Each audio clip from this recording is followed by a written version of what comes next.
Hey everyone, in this video I want to dive into the legendary Naruto vs. Sasuke fight and explore the deeper meaning behind both of them losing their arms, as well as why Sasuke chose not to have his arm restored with Hashirama's cells like Naruto did. I've seen a lot of comments on my previous videos asking about this exact topic, and it's a fair question. Honestly, if I were in Sasuke's position, my first reaction would be, yeah, go ahead and reattach that arm as quickly as possible, please and thank you. I'm not trying to live like this. And I'm sure that's how most of us would naturally feel, right? So in this video, I'll break down why I think Kishimoto wrote the final battle this way, and why it actually makes sense, narratively and thematically, for Sasuke to still be one-armed in Boruto. I'll also reference the anime's own explanation and what Kishimoto has said in interviews to back this up. From my perspective, Sasuke's choice to refuse an arm replacement carries two major implications. First, it ties directly into the central theme of his entire character arc, the struggle to break the cycle of hatred. Second, it serves a practical narrative purpose by helping with power scaling and character balance going into Boruto. Within the story, Sasuke himself states that he chose not to restore his arm as a way to repent for his sins. After the final battle, he sets off alone, embarking on a long journey of self-reflection.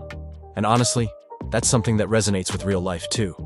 As we grow older, we all reach moments where we need to step back, reflect, and figure out who we are and what we believe in. Naruto Shippuden's entire narrative is deeply rooted in the idea of breaking cycles of hatred, an idea inspired by Buddhism, Hinduism, and even elements of Abrahamic teachings. A common thread in all these traditions is the pursuit of inner peace, harmony with others, and understanding our place in the world. Kishimoto infused Naruto's world with these philosophical and spiritual ideas, and Sasuke's decision perfectly reflects that. Choosing to live without an arm as an act of penance reinforces the show's message about overcoming hatred and guilt, especially within the Uchiha clan's tragic history. It's also a key step in Sasuke's growth. He has to let go of a part of himself, quite literally, to truly change. If Sasuke had simply said, "Okay Naruto, you're right, I'll change now," and walked away unscathed, it wouldn't have carried the same weight. The missing arm symbolizes the part of him he had to sacrifice to leave behind his destructive ideals. There's a lesson in that.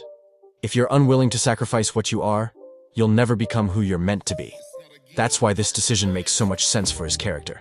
By the end of Naruto Shippuden, a lot of fans were exhausted with emo Sasuke, always bitter, always focused on revenge. But in Boruto, he's matured, he's calmer, and his growth feels earned. Fans love him again, and that's no accident. Kishimoto clearly had a long-term plan for Sasuke's arc, and keeping him one-armed was part of showing us his transformation. From another angle, this also makes sense for power scaling.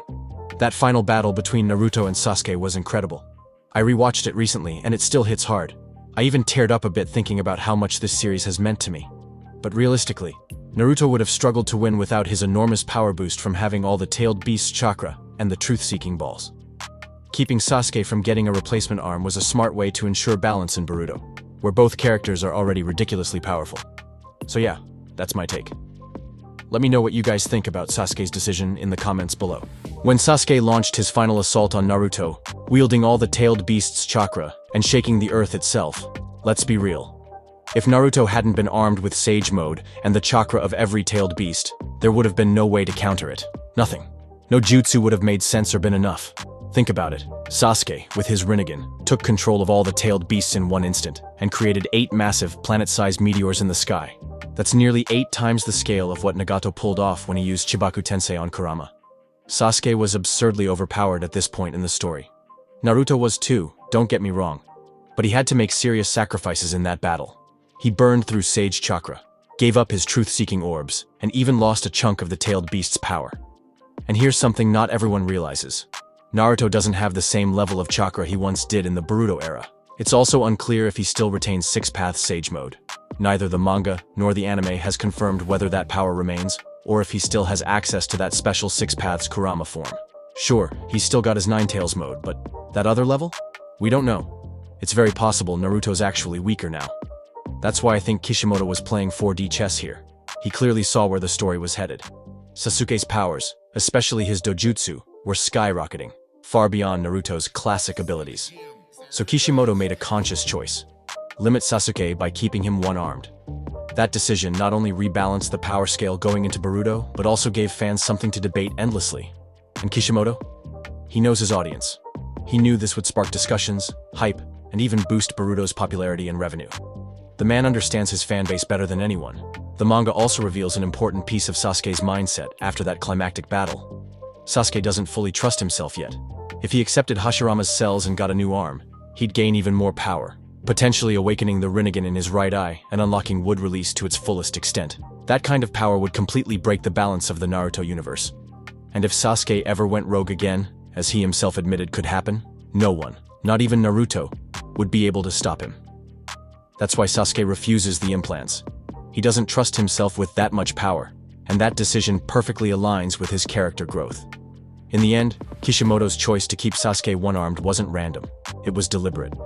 It preserved balance in the story, drove Sasuke's development, and ensured future fights, whether Naruto versus Sasuke or Sasuke versus anyone else, would feel fair and impactful. Now let's talk about Kishimoto's vision here. Understanding his mindset gives you a deeper appreciation of his art. I recently rewatched the Naruto vs.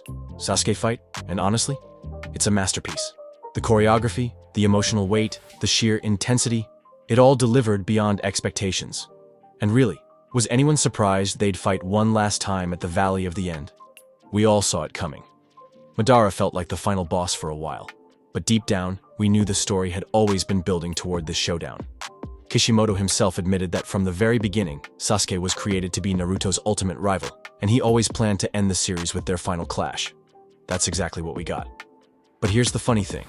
By the time we reached this point in the anime, a lot of fans were frustrated with Sasuke. His constant betrayal, his brooding attitude, his plan to revolutionize the Shinobi world, it all came across as stubborn and, frankly, emo.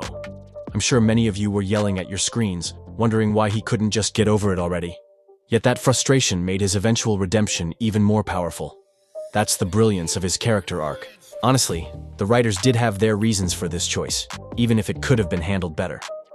Sasuke's justification for wanting to eliminate the Kage and get rid of the tailed beasts felt weak and underdeveloped. I won't lie. The reasoning came across as impulsive and, well, typical Sasuke behavior. You know, that whole, I'm Sasuke, the world is against me vibe. But here's the interesting part. Kishimoto himself admitted this. He openly stated that he struggled with writing Sasuke's character after he left Konoha. He wasn't sure how to center the plot around him in a way that truly conveyed his perspective. Kishimoto wanted us, as viewers, to understand Sasuke's pain and motivations. He tried to craft a narrative that captured Sasuke's suffering. And to be fair, I do get it.